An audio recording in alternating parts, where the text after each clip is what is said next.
Answer हो जाएगा focusing on individual progress with individual instruction. ठीक है, सब प्रत्येक को अलग अलग इंस्ट्रक्शन दे के प्रत्येक की प्रोग्रेस पर फोकस करना। ठीक है, प्रत्येक बच्चे की। Next question is the teaching of reading by associating characters of groups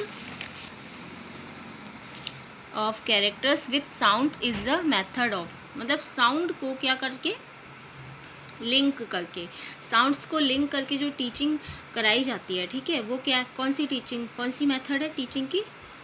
whole language, for morphemic, direct या फोनिक। देखो साउंड से रिलेटेड है तो ये फोनिक होगी। ठीक है, फोनिक मेथड।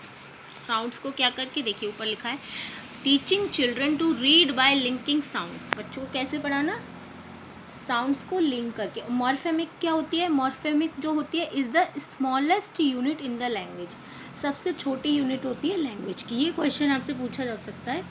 ठीक है, नेक्स्ट है आपका the expression a sense of wonder means. A sense of wonder means, इसका आपको मीनिंग बताना है। A deep understanding, a critical reaction, a sympathetic attitude, an emotional and intellectual response. तो इसका हो जाएगा A sense of wonder means an emotional and intellectual response. Next question is a synonym for the word sensitivity as used for here. Sensitivity का आपको synonym बताना है। sensitivity का tolerance, passivity, affection या awareness। sensitivity मतलब किसी चीज़ के प्रति संवेदनशीलता, यानी कि तो इसका हो जाएगा आपका अवेयरनेस। ठीक है, अवेयरनेस में भी हम हर चीज़ के प्रति अवेयर होते हैं, संवेदनशील होते हैं। ठीक है, नेक्स्ट है the antonym for the word initiativity as used here is. ठीक है, इसका इंटोनिम बताना है इनिशिएटिव का। एडवांस, एंटरप्राइज, आइडलनेस या फिर इंडिफरेंस। ठीक है, तो इसका इनिशिएटिव मतलब कोई चीज़ प्रारंभ करना, किसी चीज़ को लेकर उत्सुक होना, और जबकि इंडिफरेंस मतलब उदासीन होना, हर चीज़ को लेकर कोई काम की शुरुआत ना करना। इनिशिएटिव मतलब शुरुआत करना। नेक्स्ट है आपका 11th, a word impetus means. Impetus का क्या मीनिंग है? ठीक है, वेलफेयर, ट्रेंड, कैटलिस्ट या रियलिटी। तो इम्पिटस का मीन हो जाएगा आपका reality. Next question is at class second, sharing stories, familiar experiences and interest, employing gesture where appropriate is a sub skill of which function। देखिए जहाँ पे बच्चे अपनी स्टोरी शेयर करते हैं, अपने फैमिली के एक्सपीरियंस शेयर करते हैं, आपस में अपने इंटरेस्ट, हॉबीज शेयर करते हैं। ठीक है, तो वो किस उसमें किसकी स्किल है? ठीक है, किससे रिलेटेड है? मतलब कुछ शेयर करना किसी के साथ, वो राइटिंग से राइटिंग के द्वारा, रीडिंग के द्वारा, ठीक है, या फिर लिसनिंग के द्वारा, या फिर स्पीकिंग। तो देखिए ये सब बच्चा बोलकर ही करेगा। ठीक है, एक दूसरे अपने फ्रेंड्स को जो भी शेयर करेगा तो वो बोलकर करेगा मोस्टली।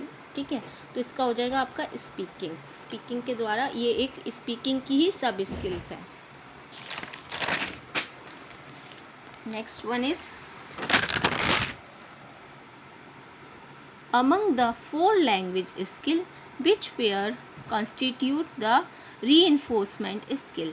यहाँ पे जो कौन सा पेयर है जो आपको रीइंफोर्समेंट के बारे में बता रहा है, वो है speaking and writing, reading and listening, speaking and listening या रीडिंग एंड स्पीकिंग। तो इसका हो जाएगा आपका स्पीकिंग एंड राइटिंग। ये आपको क्या बताता है? रीइंफोर्समेंट स्किल्स होते हैं। नेक्स्ट है according to language acquisition theory, when there is a lack of sufficient information in the language input, there is a universal grammar that applies to all। मतलब यहाँ पे आपको ये बता रहे हैं कि अगर किसी भी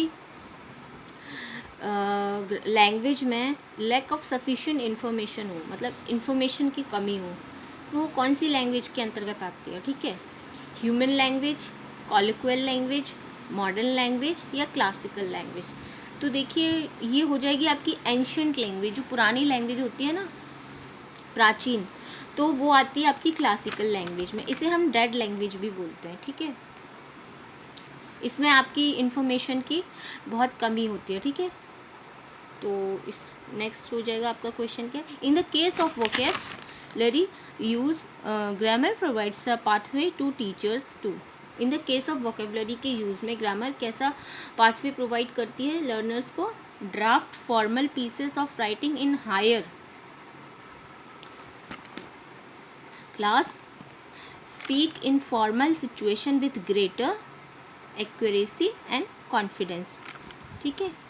नेक्स्ट है आपका retell listening input into oral output, या फिर combined lexical item into meaningful and communicative expression. तो क्या होता है, मतलब क्या यूज़ होता है इसका ग्रामर का वोकेबलरी यूज़ में। तो इसमें क्या होगा देखते हैं, इसका हो जाएगा combined lexical item into meaningful and communicative expression.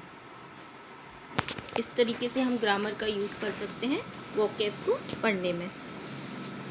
Slow learners fail to grasp effectively and mix up words and structure easily, teachers can remediate by beginning with.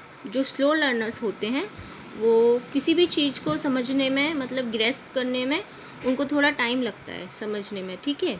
और स्ट्रक्चर्स, किसी भी स्ट्रक्चर को समझने में टीचर्स कैन रिमेडिएट बाय, कैसे शुरुआत कर सकते हैं ऐसे बच्चों को पढ़ाने की, preparing a summary of the content, पूरी समरी तैयार करके, सेटिंग ड्रिल्स फॉर प्रैक्टिस मतलब ड्रिल्स उनको देकर ड्रिल्स तैयार करके, pairing them with clever student, उन्हें जो क्लास के अच्छे स्टूडेंट हैं उनके साथ बैठाकर, या फिर identify the areas of difficulty. देखिए ये सबसे अच्छा है, उन बच्चों की जो प्रॉब्लम्स है, डिफ़िकल्टी जिसमें आ रही है वो फाइंड आउट कर ले टीचर, तो इससे वो इजीली, जो बच्चा है जो स्लो लर्नर है इजीली ग्रैप्स कर सकता है कुछ भी। तो आंसर इसका हो जाएगा D.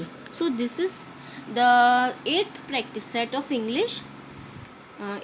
If you like my video, please subscribe. Thank you everyone. I will come with 9th practice set in my next video.